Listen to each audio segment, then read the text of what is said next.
Good morning students. आज हम Gauss की प्रमेय का 5th अनुप्रयोग पढ़ने जा रहे हैं।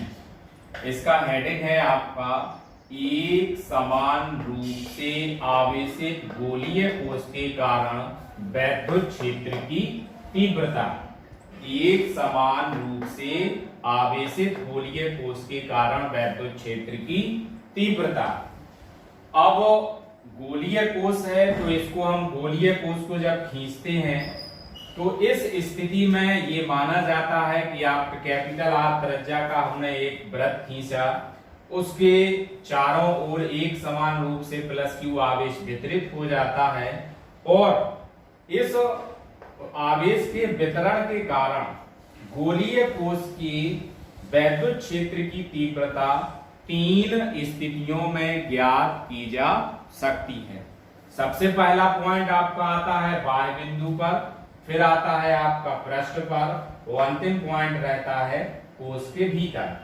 अब इसको आपको भाषा के रूप में लिखना है तो इस प्रकार लिखेंगे, माना कि कैपिटल आर त्रिज्या का एक विलगित गोलीय कोश है जिस पर प्लस क्यू आवेश एक समान रूप से वितरित है, अतः वैद्युत क्षेत्र की तीव्रता कोश के बाहर, कोश के पृष्ठ पर तथा कोश के भीतर ज्ञात करेंगे। पहला आता है कोश के बाहर अर्थात कोश के बाह्य बिंदु पर। तो बाह्य बिंदु के लिए आप सभी इस चित्र को देख रहे होंगे। कैपिटल आर त्रिज्या का एक ब्लैक कलर का ये आपका चित्र वृत्त खींचा गया है। उसके बाद स्मॉल आर त्रिज्या का हम एक स्मॉल आर दूरी पर एक बिंदु पी लेते हैं जिससे होकर आपका एक गॉसियन पृष्ठ गुजरता है। फिर इसके जस्ट भीतर आपका एक बिंदु पी डैश लेते हैं जिससे होकर भी एक गॉसियन पृष्ठ निकलता है। तो इसमें आपका हम पहली हेडिंग क्या ले रहे हैं, यहाँ कोश के बाह्य बिंदु पर वैद्युत क्षेत्र की तीव्रता ज्ञात करना। अब आप इसके हम भाषा को किस प्रकार लिखेंगे वो आप समझें, देखें कि माना कि आवेशित कोश के केंद्र, माना कि आवेशित कोश के केंद्र O से स्मॉल r दूरी पर एक बिंदु P है जिस पर वैद्युत क्षेत्र की तीव्रता ज्ञात करनी है। बिंदु P से होकर एक गॉसियन पृष्ठ खींचते हैं।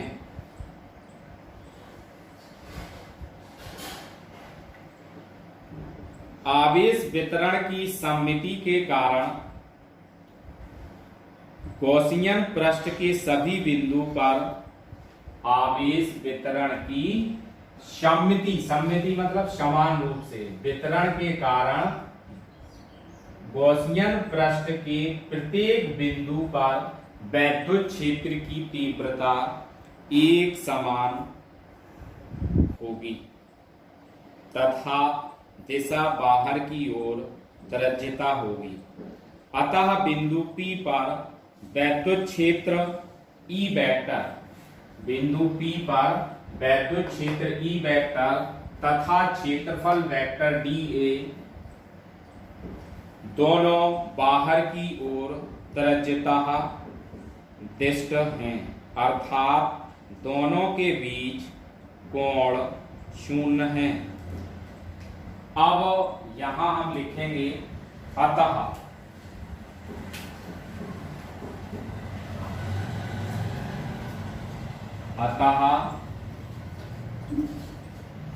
क्षेत्रफल अवयव dA से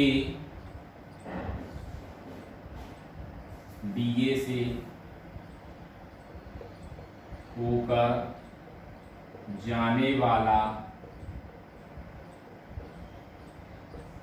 वैद्युत फ्लक्स। अतः क्षेत्रफल अवयव dA से होकर जाने वाला वैद्युत फ्लक्स। आप लोग जानते हैं वैद्युत फ्लक्स क्या होता है, d फाई बराबर E dA तो यहाँ भी हम लिखेंगे क्योंकि छोटा छोटा सा हमने टुकड़ा लिया है पॉइंट पे बी बिंदु पे डी ए, तो यहाँ हम क्या लिखेंगे डी फाई ई बराबर E vector dot D A vector.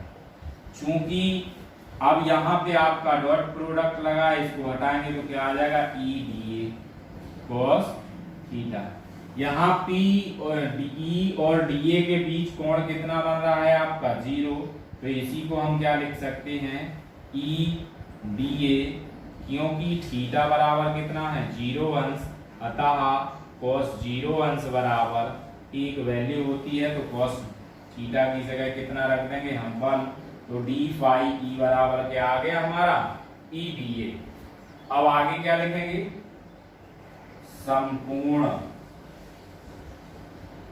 पृष्ठ से होकर जाने वाला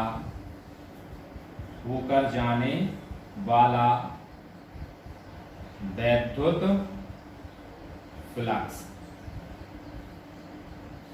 संपूर्ण पृष्ठ से होकर जाने वाला वैद्युत फ्लक्स क्या लिखेंगे अब फाई ई बराबर होल समाकलन ई डी ए बराबर ई बाहर निकल आएगा होल समाकलन डी ए, और डी ए बराबर क्या होता है आपका 4 पाई आर स्क्वायर, यहाँ लिख सकते हैं चूंकि होल समाकलन डी ए बराबर 4 पाई आर स्क्वायर, चूंकि त्रिज्या आपकी क्या है स्मॉल आर है, तो हम यहाँ क्या लिख सकते हैं 4 पाई are square.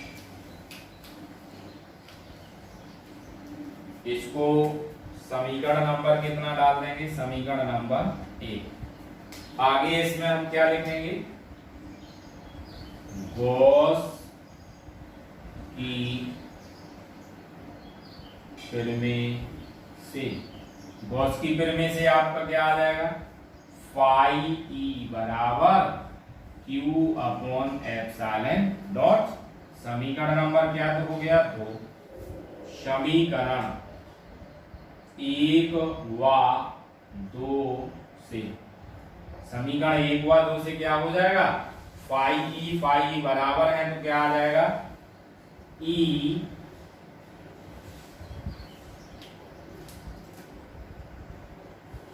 4 pi are square बराबर Q upon epsilon not.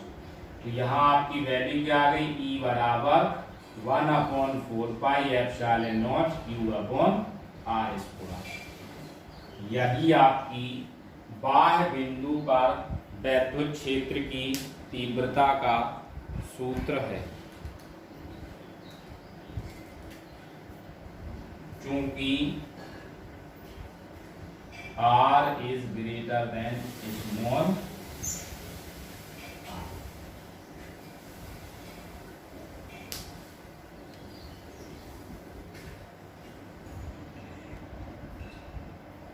E बराबर 1/4 pi epsilon not q upon r square आपका प्राप्त हो गया। इसको हम समीकरण कितना देंगे समीकरण नंबर 3।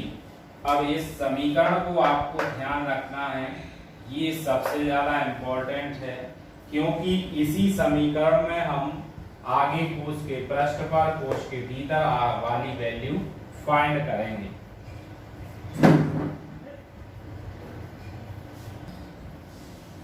अतः समीकरण 3 से स्पष्ट है कि एक समान आवेशित गोलीय कोश के बाह्य बिंदुओं के लिए ठीक वैसे ही व्यवहार करती है जैसे कि संपूर्ण आवेश उसके केंद्र पर स्थित हो।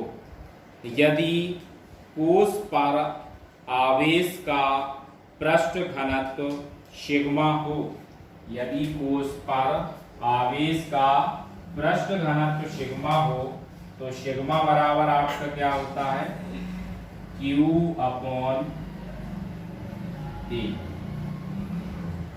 अब कोस कैपिटल R त्रिज्या का है तो Q अपॉन आवेश का ये मान रखेंगे तो क्षेत्रफल क्या आ जाएगा 4 पाई कैपिटल आर स्क्वायर।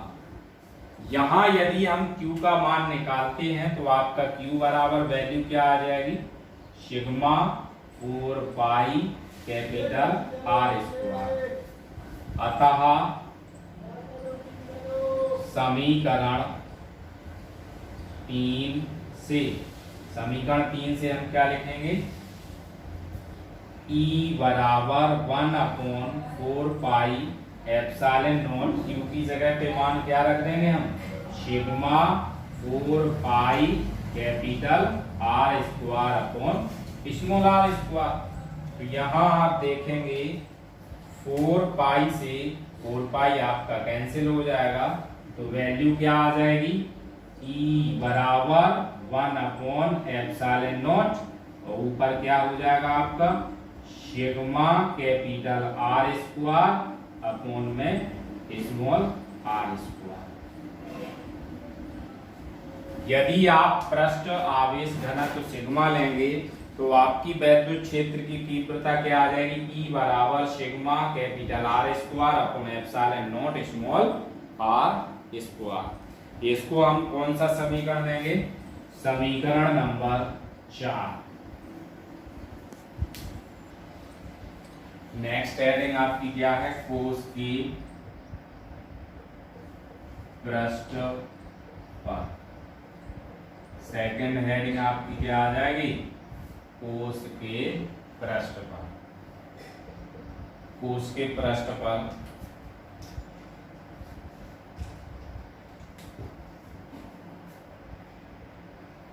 क्योंकि कैपिटल आर बराबर स्मॉल आर अतः समीकरण 3 से E बराबर 1/4 pi epsilon not Q upon यहाँ आपका कैपिटल आर स्मॉल आर था तो उसकी जगह पे हम क्या रख देंगे कैपिटल आर। तो यही आपकी क्या हो जाएगी वैद्युत क्षेत्र की तीव्रता कहाँ ज्ञात हो जाएगी कोस के पृष्ठ।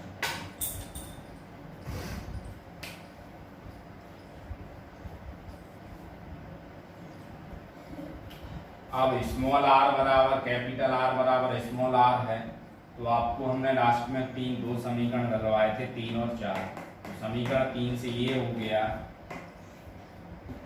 अब क्या लिखेंगे अतः समीकरण 4 से समीकरण 4 से आपका क्या था E बराबर sigma capital R square upon small epsilon not upon में स्मॉल आर था। स्मॉल आर की जगह हमें क्या रखना है कैपिटल आर स्क्वायर। तो कैपिटल आर स्क्वायर रखने पर यहाँ आप देखेंगे कैपिटल आर स्क्वायर आपस में कैंसिल हो जाएंगे तो आपका सूत्र क्या आ गया E बराबर सिग्मा अपॉन एप्सिलॉन नॉट। यदि हम पृष्ठ आवेश घनत्व सिग्मा मानते हैं तो कोस के पृष्ठ पर आपकी वैद्युत क्षेत्र की तीव्रता E बराबर सिग्मा अपॉन एप्सिलॉन नॉट प्राप्त होगी।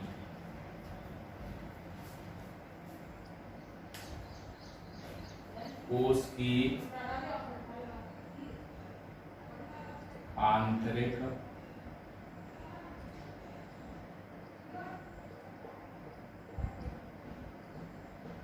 बिंदु पर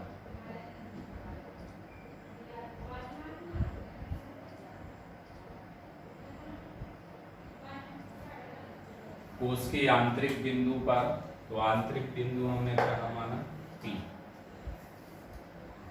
अब इसके कारण जब आवेश आपका कैपिटल आर त्रिज्या के वृत्त पर एक समान रूप से वितरित है। अब हमें आंतरिक बिंदु पर वैद्युत क्षेत्र की तीव्रता ज्ञात करनी है। तो इसके लिए आप भाषा देखिए। माना कि कोश के भीतर एक बिंदु, माना कि कोश के भीतर एक बिंदु P डैश है, कोश के भीतर एक बिंदु P डैश है, चूंकि आवेश कोश के पृष्ठ पर, चूंकि आवेश कोश के पृष्ठ पर एक समान रूप से, कोश के पृष्ठ पर एक समान रूप से वितरित है, अतः कोश के भीतर कोई आवेश नहीं होगा। अतः बिंदु P डैश से होकर गुजरने वाले गॉसियन पृष्ठ के भीतर कोई आवेश नहीं है। अतः वैद्युत फ्लक्स, वैद्युत फ्लक्स हम क्या लिखेंगे? अतः वैद्युत फ्लक्स बिंदु P डैश पर, बिंदु P डैश पर वैद्युत फ्लक्स हम क्या निकालेंगे? फाई E बराबर मूल समाकलन E vector dot dA vector. चूंकि आपका पृष्ठ पर जो आवेश है वो शून्य है, तो यहां हम आगे इसको लिख सकते हैं बराबर समाकलन E dA, और यहाँ पे आपका क्या आ जाएगा? फाई E बाहर निकल आया, समाकलन dA, इसको क्या लिख सकते? E 4 पाई R स्क्वायर।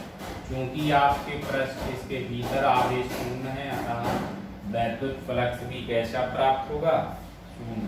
तो फाई E बराबर 0।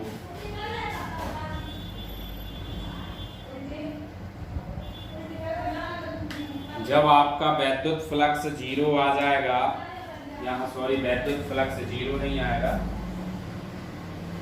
यहाँ बराबर गॉस की प्रमेय से जब आवेश 0 होगा तो ये 0 आ जाएगा, तो E बराबर क्या प्राप्त होगा?